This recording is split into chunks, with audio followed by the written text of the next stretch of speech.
the idea of making PhD studies more international. But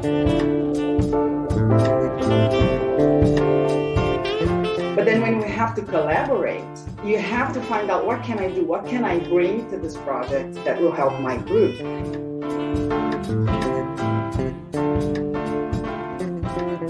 Exchanges, it really has huge potential in terms of exchanging knowledge and experiences, and perhaps improving the quality of mobility when it does happen.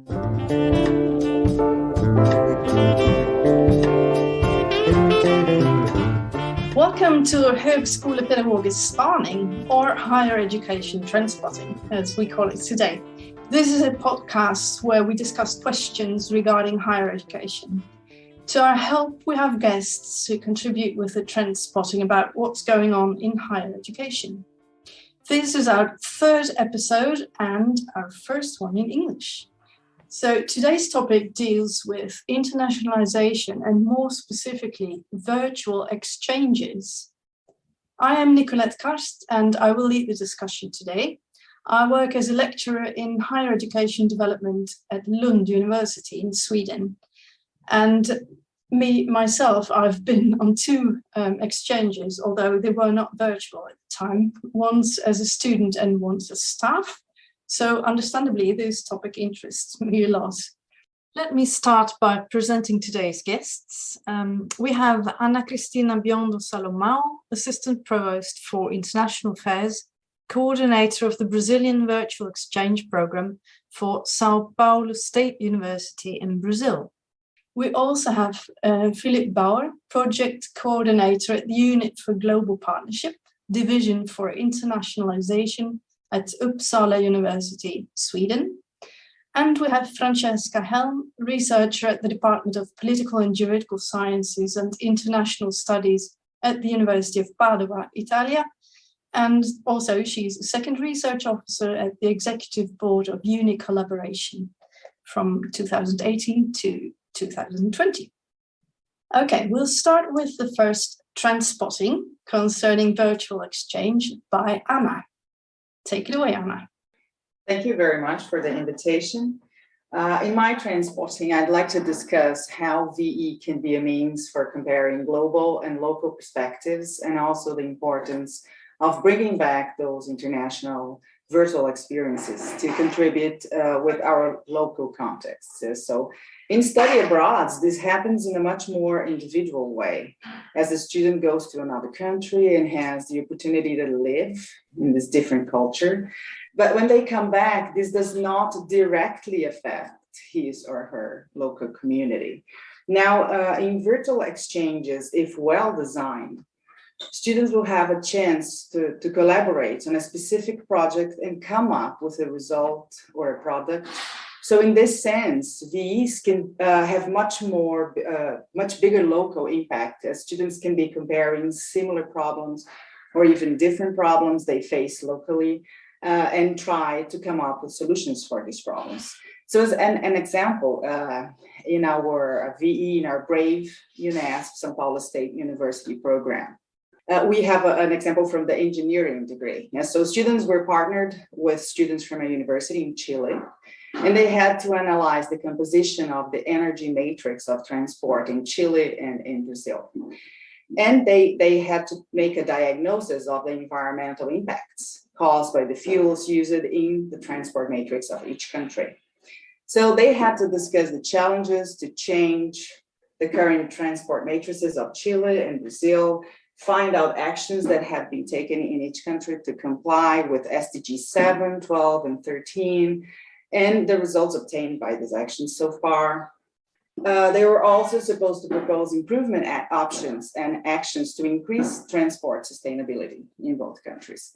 So in this sense, they had to have intense interactions, and they had to learn how to work together, especially working online. This is a very important skill to develop nowadays. Yeah, so this is very interesting in terms of developing employability skills that will be useful for the students. And there is an intentional pedagogical planning behind this group work. Another example I'd like to share is from our medical school. So this was before the pandemic. Professors presented students, these future doctors, yes, from Brazil and from the UK, with the concept of viral diseases and the clinical case. And then the students were encouraged to carry out a clinical investigation and, if necessary, laboratory evaluation to define the diagnosis and the treatment plan.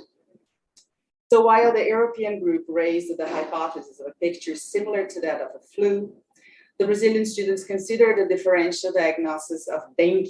Dengue is an arbovirus common in the summer months here in our region, reinforcing the need for local epidemiological knowledge. Yeah, so if we think about the reality we live now with the pandemic and the need to discuss health issues from a local and a global perspective, projects like this are extremely important to engage students in thinking in a combination of those perspectives, the local and the global, and bringing back these discussions to their own communities.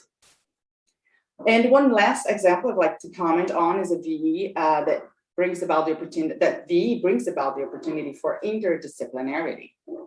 So we had a group of students in a course on fermentation processes, and their degree was in food technology, and they were paired up with students from the US who were studying animation, yes, animation. And you might think that these are not compatible, yes, but then in the project, the Brazilians presented the fermentation processes to the Americans, and the Americans had to create an animation that illustrated this process. Yes. So this collaborative work was an opportunity to join different talents, skills, and have students see the content that they were studying by the eyes of others, which can be very insightful. Yes. So just to finish here, in sum, I believe that virtual exchanges have a lot to offer in terms of democratizing internationalization, making use of active methodologies, and bridging learning and teaching to the interconnectedness of the real world. Thank you, Anna. Now let's see, Francesca and Philipp, would you like to comment on what Anna just said? Thank you. Thanks, Anna. It's very interesting to hear about it. And these projects sound amazing, really, really fantastic. How do you get the teachers on board to engage in this kind of work? Because I know it is very time intensive, and I think, you know, after the pandemic, I think we're busier now as teachers than we were before. How do your institutions that you know of, you know, motivate teachers to do these kinds of projects?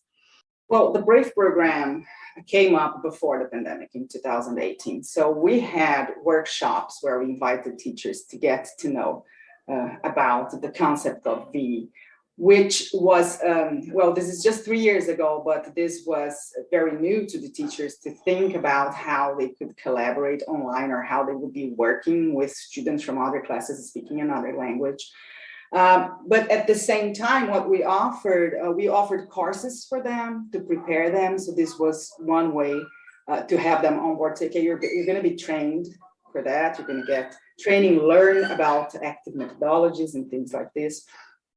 We also got them to visit, some of them, not all of them, but visit their partners to meet and plan in person, or after the exchanges, they could participate in a congress together to present the results of their experiences. So I think professors saw that there was some recognition to what they were doing, to these different things that they had to bring to their jobs. And also with the pandemic, what I feel happened is that professors felt that just speaking to the students online was not enough. And some of them came to us and said, okay, so do you have something different and new that we could do to get the attention of the students? So that's how the pandemic really increased the interest of professors in the BRAVE program. Philipp, would you like to comment? I think what your examples highlight is sort of course, that we live in a highly entangled and globalized world. We know that, of course. And we're looking for ways to include this in education and to reach a level of interaction and analysis of the world that is critical and looks at the details of how we live. Of course, how we eat and produce food here in Sweden is directly connected to Brazil, for instance, and the deforestation that is happening there because of soy production. So I think this is an example where virtual exchange can highlight and also critically assess the way we globally live at the moment. And for that, it's a fantastic tool. Thank you, Philipp. Anna, we got a question here in the chat as well. The question goes, what skills do students need to collaborate this way, and how do they develop these skills? Well, one of the first things is to think that our students will be speaking a foreign language. I mean, in your countries as well, yes, they'll be mostly speaking English. But the level of proficiency in English of our students is usually not very high. Yeah, so one of the first skills they will have to work on, they will have to, of course, try to get some to work on their English skills, and also to collaborate with others who have a better proficiency than them to be able to keep things working. We usually suggest for the professors to use this strategy of pairing up students with more proficiency with the ones who are less proficient, so that they can all work together. Each one can do one part of the project. So we also assign them specific roles so that they will know, even if they are not very proficient, they can help with other things. And then the most proficient could communicate that. And so I think these kinds of skills, because usually students know how to use applications in the internet, but on their own for individual interests. But then when we have to collaborate, you have to find out, what can I do? What can I bring to this project that will help my group? So I think this is one of the most important skills that VE helps them to develop, and especially because they will have to be working online, which is very different from working from face-to-face, presentially in the same place. Yes. Thank you. Okay, let's go over to our second Trendspotting. Philipp, it's your turn. Yes, so I'm not a teacher, I'm a project coordinator. So my look at the whole topic is more of an institutional one. And I think what we can see is that the role of virtual exchange for working institutionally with internationalization will increase a lot over the years to come. Virtual exchange is, of course, about connecting classrooms originally. But I think there's a lot of potential to take that methodology and all the experience that was collected in classroom to classroom connection to use that broader for the purpose of internationalization. So this is a great tool for collaboration within projects. We know that we need to be more conscious and sustainable in the way we develop projects. Integrating virtual exchange methodologies in projects so that we don't have to meet so much is a way to make internationalization more sustainable. So in this sense, it's more than a teaching tool, it's also a collaboration tool for developing internationalization. Anna has talked about sort of the skill development that virtual exchange can provide for students. But of course, these skills that we talk about, professional skills, soft skills, intercultural skills, this is also something that we need for staff development. So this is not just for students, but I think there's a lot of potential to use virtual exchange for staff development in between universities, within Europe, outside of Europe, and so on. So there's a lot of potential that I think we're still beginning to untap. Leadership training, think about joint supervision that is becoming more and more common. That also requires joint supervision skills for teachers and professors. And I think virtual exchange could help with developing that. So basically, I think virtual exchange is a contribution to a form of internationalization that is more blended, that blends physical, traditional mobility with virtual exchanges. It's not a replacement, it is really a contribution. So ultimately, I think the big potential is that virtual exchange can make internationalization more sustainable and also more inclusive. And I think that's the two topics that are really important for us at the moment. Thank you so much, Philipp. Francesca and Anna, do you want to comment on what Philipp just said? Okay, thanks, Philipp. It was really interesting. Yes, I totally agree. I think it's what you said about it being applicable to various other areas, such as project kind of development and implementation, and also for staff universities. And I think this is a growing area of interest. Now we have like these European universities where you have, 8 or however many universities collaborating together. But really, it's often very few people who are actually involved in the collaboration. But I think through virtual exchanges, it really has huge potential in terms of exchanging knowledge and experiences, and perhaps improving the quality of mobility when it does happen. You're not kind of going to some random place, but you're actually going to work with somebody who you've already engaged with online, and you know why you're going to that specific place to engage with those people. Yeah, I totally agree with much of what Philipp said. I think it's has huge potential in other areas. Yes, I agree too. I think it is important to consider virtual exchange in also paired up with the physical mobility. Yes, not as a replacement. It's not a replacement. They're not similar things, but they complement each other. I like this idea of thinking of blended, how we can blend both perspectives and have them and improve the quality of internationalization and even give the chance to more people. Yes.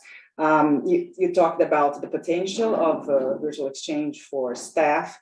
I also think we could think about the potential of virtual exchange for research. So joint research, maybe PhD students conducting joint research through a virtual exchange or virtual research or whatever we can call it. And so to make use of that in other areas, yes, of university collaboration.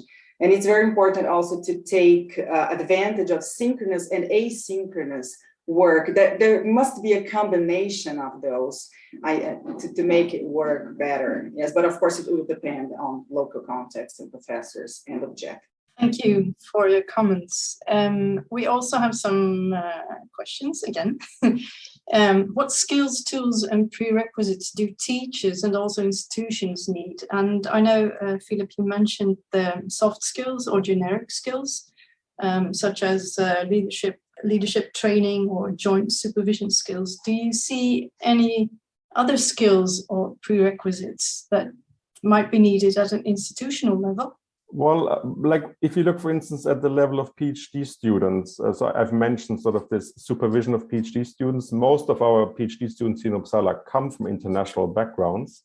It is very international. They, of course, bring their own experiences and backgrounds into a Swedish higher education system. So I think there's a lot of potential to sort of utilize that and bring in that experience. When it comes to other skills development, I think sort of the idea of making PhD studies more international, not just concerning, research trips and going to another lab, but having opponents from abroad and having the whole development of a 3 or 4 year PhD enhanced with virtual exchanges is certainly something that we're looking into. A follow-up question. How do you think educational developers such as myself may help?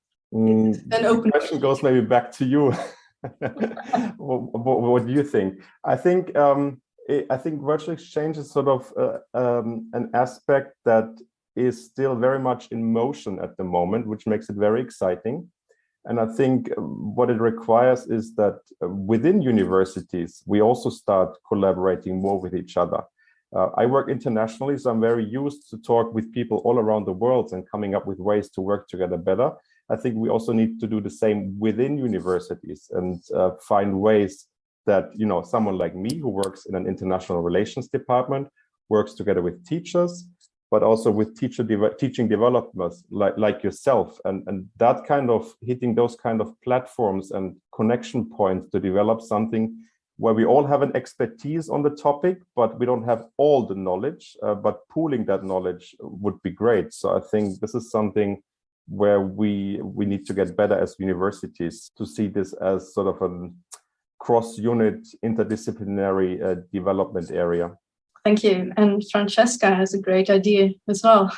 Yeah, no, I was just saying, I really think in response to your question, perhaps, Nicolette, that and I know in Sweden, the situation is very different to here in Italy, for example, where we have very few learning designers. And I really think we need to persuade universities to invest in more of educational developers and staff and facilitators who can really work with teaching staff to design and implement and support virtual exchanges. I think there's a risk of being too technocentric and, technological solutionism. And it is so difficult, I'm finding, to persuade universities that we really need to invest in the staff and the human people to support this kind of activity. Thank you. I really like that comment. Let's go over. Francesca, now it's your turn for your trend spotting. So take the floor. Okay, so I'm going to talk about virtual exchange in very general terms, and there's a risk of really not understanding, what it is and distinguishing it from online learning. So I think now there is an understanding of that virtual exchange differs from online learning more generally in terms of the focus on the kind of intercultural dimension and the idea of working across kind of cultural and geographic borders, and also in terms of the learning objectives. But there are also, though, many different models of virtual exchange. And Anna Cristina talked about kinds of exchanges that are co-designed by teachers, right? So there are educators working in two institutions who will collaboratively design and develop a virtual exchange to meet the specific needs of their courses. And there were wonderful examples of how, complementary they can be and how they can also be interdisciplinary. When I was working on the Erasmus Virtual Exchange project, and also before, actually, there's another model of virtual exchange, which, if you look at it from a kind of administrative point of view, it could be described as a ready-made virtual exchange in the sense that it has been developed by an organization, perhaps external to a university. And it's helpful if I give examples from this project. So there are Solia, for example, an international NGO, and Sharing Perspectives. They have developed virtual exchanges based very much on facilitated dialogue. So they will join and to address cultural fault lines. So they address groups which are seen to have, difficult dynamics. Solia originated in 2003 in the wake of 9/11, and it was designed to address the relations between the Western world and the predominantly Arab and Muslim world, if you like. And the whole program was built on dialogue between these two broad groups. And with trained facilitators, they are able to involve participants from multiple universities. So, at any one time, there may be in dialogue groups, you may have students from, 8 or 10 different country contexts interacting with one another. At any one semester, there have been up to 300 or 500 young people from 40, 50 different universities. But having this NGO that kind of coordinates and follows this program through over multiple years and iterations, we have the capacity for this kind of project, which involves many people from diverse backgrounds and focuses on different skills. In this case, it's listening and attitudes towards people from different ethnic and religious groups. And this is a kind of very, sensitive topic where you really need to have this kind of expertise. They're also supported by a huge body of volunteers, facilitators, because students who have done the program can then do the training and become facilitators and carry on this work of facilitating dialogue. So this is one model of a ready-made in terms of implementation. But if we want to focus on the learning objectives, the focus is on understanding others and engaging people from different cultural backgrounds. In terms of models, the Stevens Initiative has developed a typology of virtual exchanges and they look at in terms of administration, but also in terms of the types of activities interactants are getting involved in. And we're seeing increasingly challenge-based virtual exchanges, where students work in interdisciplinary teams on a specific challenge, for example. Other models we see are hackathons, where students, they kind of work 48 hours without sleeping, again, working on a specific challenge, but in groups, diverse groups with a, tutor or mentor. So these are, there are emerging models, but I think it's always important to remember the learning objectives and how the model can support the learning objectives. And obviously different models will have different outcomes depending on what they were designed to do. Thank you, Francesca, for this overview, the typology of different virtual exchanges. Let's see, Philipp and Anna, would you like to comment on what Francesca has told us? I think what Francesca highlights is, of course, that virtual exchange doesn't just happen by putting people into a Zoom room together. And I think that we underestimate, I think partly because of the pandemic, where we have been used and it was necessary to rely on this so much. there's maybe a general feeling that we're all experts in virtual exchange, but I think there's a lot to learn in how to really make this work as a methodology, and it requires training, it requires staff resources, it requires a lot of time, and that is something we shouldn't underestimate. So this facilitated dialogue requires resources, and that is something where universities need to pay attention to more. Thank you, Philipp. That's a really good point. Yes, I agree with Philipp. These are different methods or ways that we're making efforts to mediate communication with people around the world, and university staff have to see that as something that has to be strategically implemented, and there must be resources for that. It's because teachers have to be prepared. We have this. It's not just saying, okay, so here's virtual exchange, do it.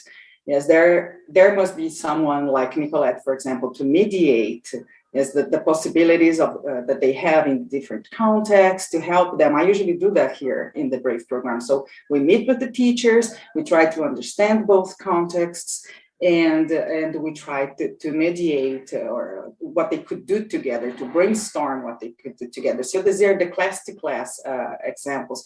But then Francesca presented us with other examples that can foster communication with people from all around the world. And these do not just happen. There are intentional pedagogical plannings behind those too. So we need to think about how to plan them to be better and how to include more people, to think about the language that the students will be using, maybe transform them in more multilingual contexts. Yes, not just to use English, but let students feel that there is a plurality of languages to be used. So we have to explore all these possibilities. Thank you so much. I'm having visions about the international office at our university, linking it to a pedagogical course for both teachers and to the student union, for example, to help students as well to undertake a virtual exchange or a non-virtual exchange for that matter. There's another comment here. I see that facilitation is a buzzword for the future teacher role, but how do we help this process? I talked about facilitators in the dialogue-based model of virtual exchange. I talked about facilitators aren't teachers. Facilitators are dialogue facilitators, and they tend to be alumni of the program who have followed training in conflict resolution transformation about facilitating online dialogue. And that is a very specific role, which I think needs a specific kind of training, and it also needs supervision. You need to have trainers and mentors in place, and you need to have people, observing the dialogue and who the facilitators can interact with. And I think it's important that teachers aren't that kind of facilitators for their students in that kind of context. Of course, teachers can also be facilitators. Teachers are facilitators of the learning process. And so I think, teachers in designing virtual exchanges, they facilitate in a different kind of way. But I just wanted to clarify this distinction between dialogue facilitation in this kind of peace building programs and teacher facilitation of learning and of, designing interaction for. But Anna might have something more to say about that.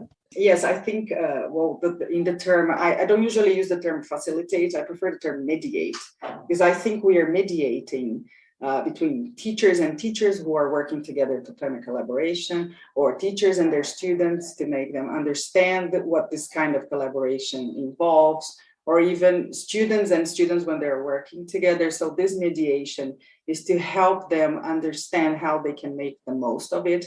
And why they should be taking part in that. Yes, because sometimes, I think not sometimes, but when you bring a kind of project like this to the class, you have to explain the learning objectives of this, the possible learning outcomes, why you are doing that. Even though it appears to be obvious, we're trying to improve communication with other peoples around the world. We need to think about the world together.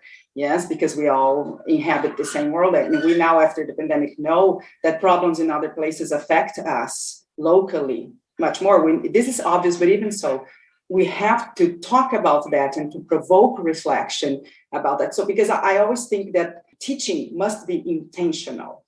Yes, you must be intentional. There must be clear objectives, and professors have to make it clear for the students. And I think mediation should be the word, because mediation brings about this need for dialogue and reflexivity. Thank you.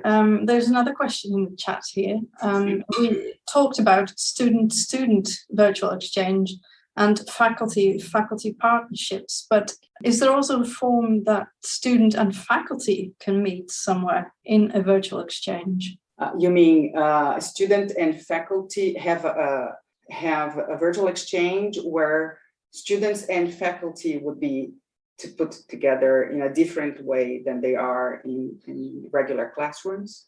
For example? It could be, yes. I think it would be a nice way for them to share their experiences, and maybe professors could share their experiences with virtual exchange or their perspectives on what they believe virtual exchange will bring about, and students could bring their perspectives on what they actually saw. We've been doing this. I've been conducting focus groups with our students because we understand the virtual exchange mostly from the perspective of instructors, professors, teachers, because they are the ones we talk to. And they say, okay, this is great. Yes, like I said here, I presented the experiences from the perspective of the professors. But right now we're conducting focus groups to understand from the students what they think. And their perspective is similar. Of course, they see the importance, but they will each take a different view according to what was more important for them in the experience, or according to the kind of help they needed in terms of speaking to the others, or how they discovered new ways to communicate with others, how they believed, how they proved to themselves that they were able to communicate. And also I saw a question here in the chat, yes, from Lotte, does learning have to be intentional? Sorry for the noise, but I believe both. Yes, teaching has to be intentional, and learning too. Yes, it has to be intentional, and students have to. That's why reflexivity or reflectivity is important, because students must think about what they are learning. So, what do I know? What do I want to know? What am I learning from here? So these questions have to be constantly in their minds for them to make the best out of the experiences that they are having, this formal instructional experiences that they're having. Thank you. Let's see, are there any more questions here? I mean, just briefly related to this question of student-faculty relationship, sort of the experience that we saw in a collaboration with South America, also that both the students in Europe and South America, what they liked about this virtual exchange was not only the interaction with other students, but having a teacher from another country. So that was one of the things that made the virtual exchange very attractive. And that is something to consider. Of course, there's a role for the teacher in a virtual exchange that is more than just moderation. I think the students are also interested in hearing from a teacher from a different perspective. Thank you. I totally agree. How would you promote virtual exchange? You have 3 words to universities, institutional level. That's a very tricky one. A tricky question, but perhaps stress the access, providing access to more people to internationalization, making internationalization more sustainable in different ways. If we think about how we will be saving on carbon, things that we're not really doing to affect our environment, but maybe talk about sustainability, and also sustainability in terms of working together with our partners, and perhaps thinking about the kinds of talents that higher education should focus on nowadays, and the interdisciplinarity possibility. Yes, maybe this would be to promote it. Thank you. Francesca or Philipp, do you want to have a go? The words I would choose are precocity, in terms of being a reciprocal exchange. So it's not unidirectional, and also mutual learning. So it's learning from one another. And I don't think they're necessarily values that are always valued by all universities. But also the idea of interdependency. We are interdependent. We need to collaborate and learn from each other. These are the kind of what I would highlight about virtual exchange. Thank you. Philipp? I think there's a bit of a danger that we're preaching to the choir, right? I mean, we're all believers in virtual exchange. Those who are driving it forward at the moment are believers in virtual exchange. So the question is like, how can we mainstream this and make this more normal? I think one approach is to look at this from a program level, not making it an initiative of a single teacher who is very excited and has a friend in Brazil and wants to do something, but look at programs and think about in the 4-year bachelor programs, where does it make sense to have this intercultural collaborative experience for our students? And if we find that door, that opening, I think that will be the way forward to convince faculty. And of course, incentives. I think we need to look at support infrastructures and also funding to make this happen. Time is very valuable. Virtual exchange takes a lot of time to develop and to run. So this is where universities can incentivize it better. Thank you. And I think with those concluding remarks, we'll just say thank you for your participation in this episode of our podcast, and good luck with virtual exchanges.